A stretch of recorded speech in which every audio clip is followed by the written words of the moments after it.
1960년 4월 2일 마이니치 신문 도쿄 본사에 수상한 남자들이 난입했습니다. 자욱한 연기 사이로 신문지가 날아다니고 거대한 인쇄기가 굉음과 함께 멈춰섰죠. 언론을 향해 가해진 전대미문의 테러, 이 깽판을 지휘한 남자는 확신에 차 있었습니다. 이러한 행위가 일본을 지키기 위한 고귀한 의협이자 애국이라고 말이죠. 전후 일본 암흑가에서 가장 정치적인 깡패이자 동시에 가장 폭력적이었던 우익 사상가, 일개 범죄 집단에 불과했던 야쿠자를 거대한 정치 결사체로 진화시킨 후지타 우이치로의 이야기입니다. 후지타 우이치로는 1906년 9월 20일 이바라키현의 나가오카무라에서 태어났습니다. 어린 시절 부모님의 이혼 후 어머니는 운송업을 하던 군지 사타로라는 남자와 재혼했는데요. 훗날 야쿠자 사회에서 후지타를 상징하게 되는 별명 군지는 바로 이 양아버지의 성에서 따온 것입니다. 체가한 어머니는 아들이 어디 가서 손가락질 받지 않도록 어린 후지타를 혹독하리만큼 엄격하게 키웠습니다.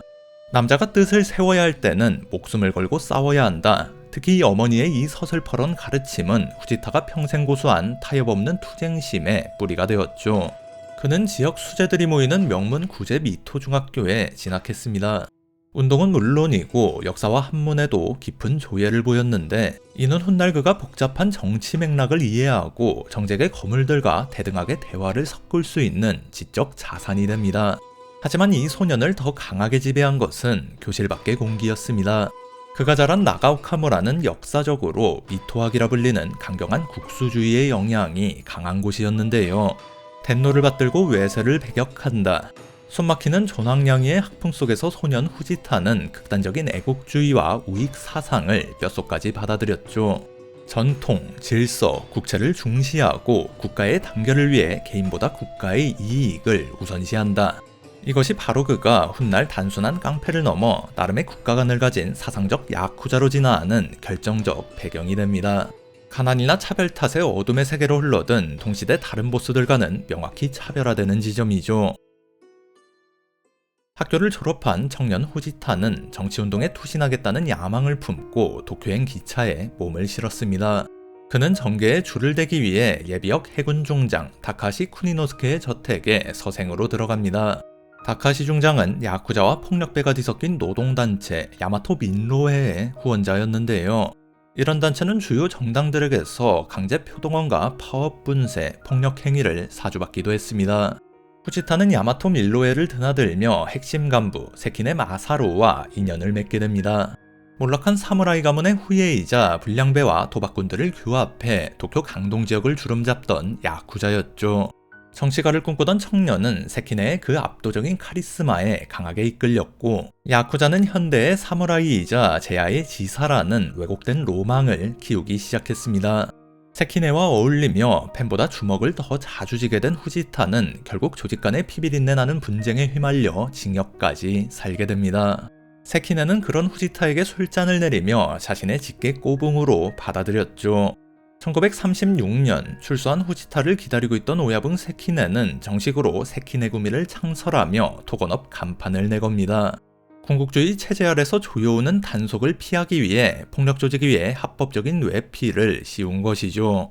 이 전략은 적중하여 세키네구미는 군 관련 시설 공사를 수주하고 중일전쟁과 태평양전쟁을 거치며 군부와의 커넥션을 통해 급성장하게 됩니다. 조직의 살림을 도맡으며 실력을 키워가던 후지타에게는 어떤 상황에서도 물러서지 않는다는 의미로 불태의 군지라는 별명이 붙었습니다.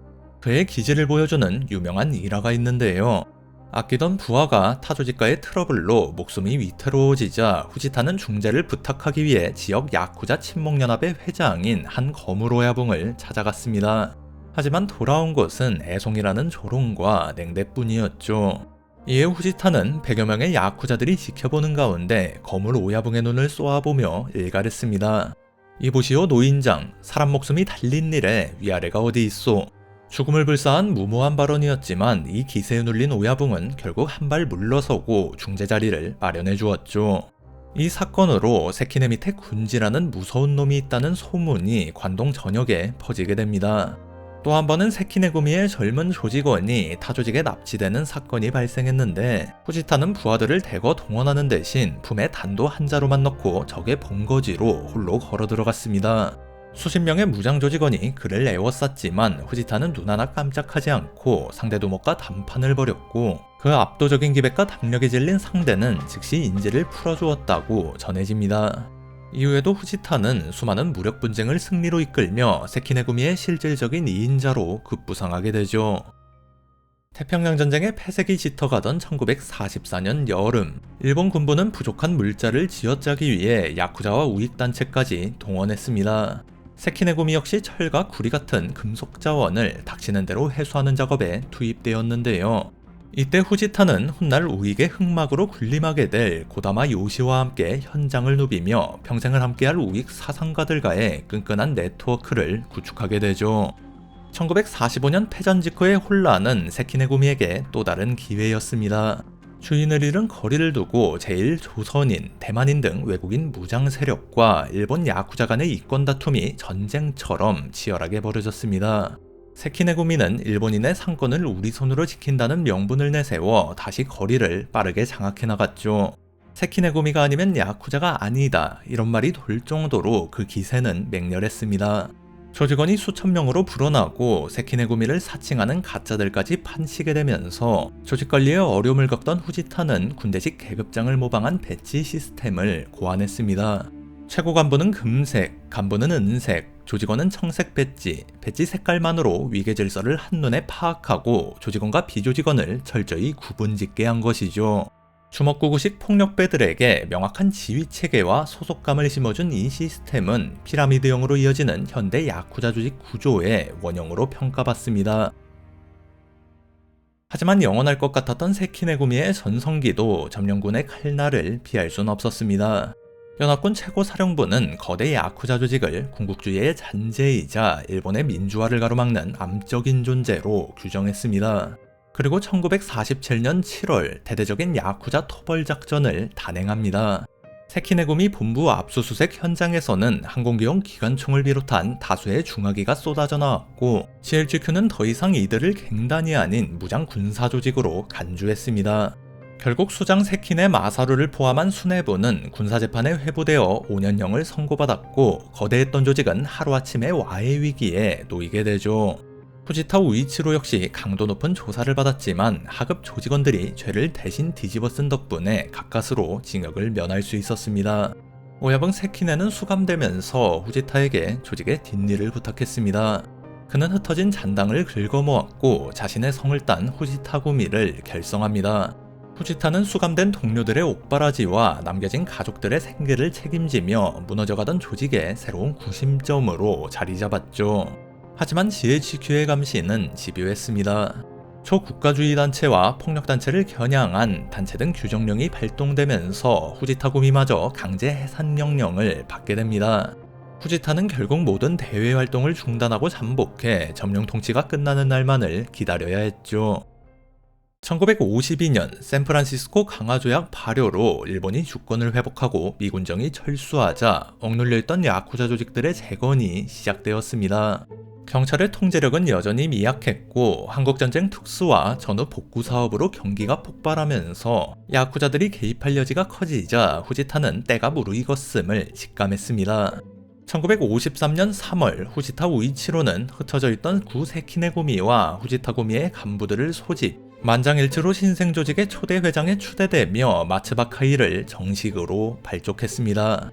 마츠바라는 명칭은 오야붕 세키네 마사루의 스승인 가와이 토쿠사부로의 가문 문양에서 따온 것인데요. 자신들을 근본 없는 신은 깡패가 아니라 가와이, 세키네로 이어지는 정통 바쿠토 야쿠자의 계보를 잇는 적통이라고 선언한 것이죠.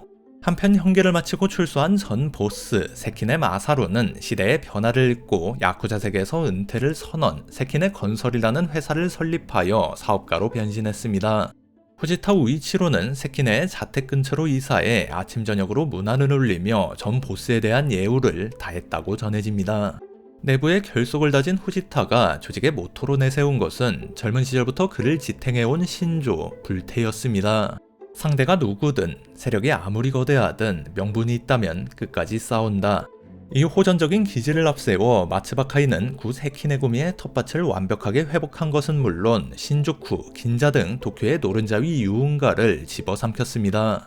나아가 호쿠리쿠와 홋카이도까지 세력을 뻗어나가 단숨에 전국 5대 광역폭력단의 반열에 오르게 되죠. 1950년대 후반 냉전의 기운이 감돌던 일본 열도, 좌익 학생운동과 노동조합의 시위가 격렬해지자 자민당 정권과 보수 기득권층은 불안에 떨었습니다. 경찰력만으로는 이 거센 파도를 막을 수 없다고 판단한 그들은 아주 위험한 카드를 꺼내듭니다. 바로 야쿠자를 반공방파제로 이용하는 것이었죠. 이 위험한 도박의 설계자는 정계의 흑막 고다마 요시오였습니다. 국가를 위해 자네의 주먹을 써주게. 후지타에게 이것은 거부할 수 없는 제안, 아니 기다려왔던 완벽한 기회였습니다. 후지타의 우익사상은 단순한 민족주의를 넘어 국가가 위태로울 때는 폭력도 애국의 도구가 될 수 있다는 과격한 행동주의에 가까웠습니다. 야쿠자의 정치 개입을 당연한 의무로 생각했죠.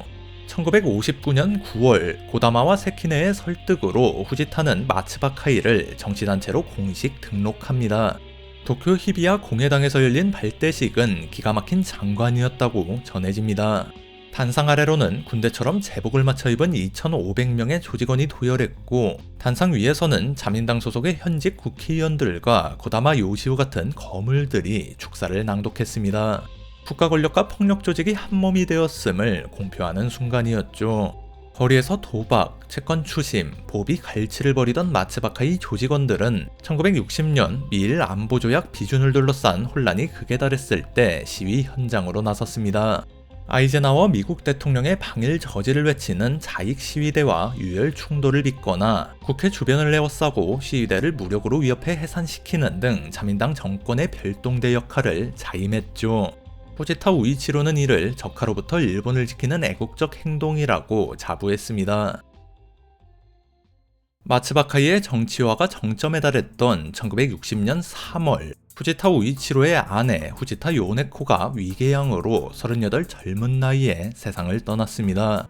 장례식장은 조문객들로 인산인해를 이루었는데요.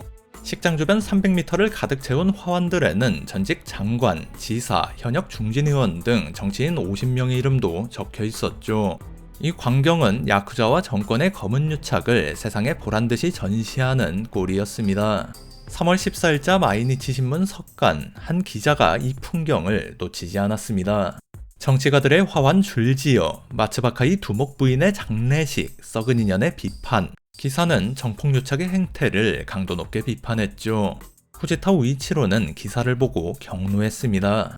아내의 장례식이 모독당했다는 개인적인 분노와 조직의 체면이 손상되고 정계의 연줄이 끊길지도 모른다는 위기감이 동시에 폭발한 것입니다.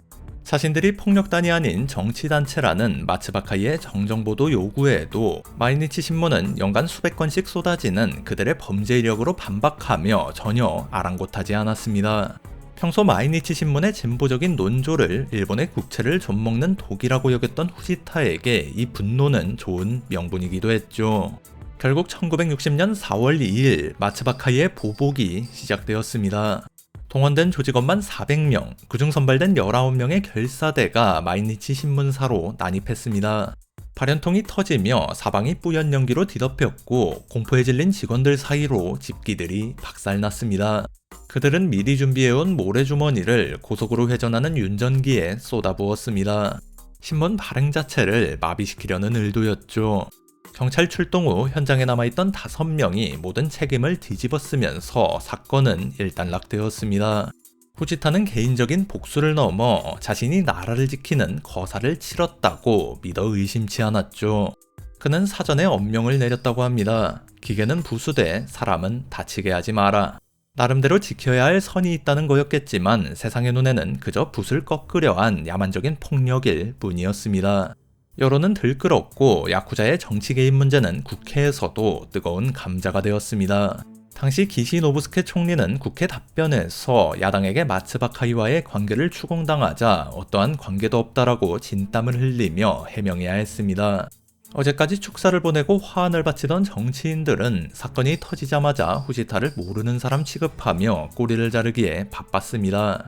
이후 마츠바카이는 덴노 일가가 처형당하는 내용을 묘사한 소설 풍류 몽담이 게재된 문예지 중앙공론 사무실 밖에서 시위를 벌이는 등 지속적으로 우익 행동대 역할을 수행했습니다.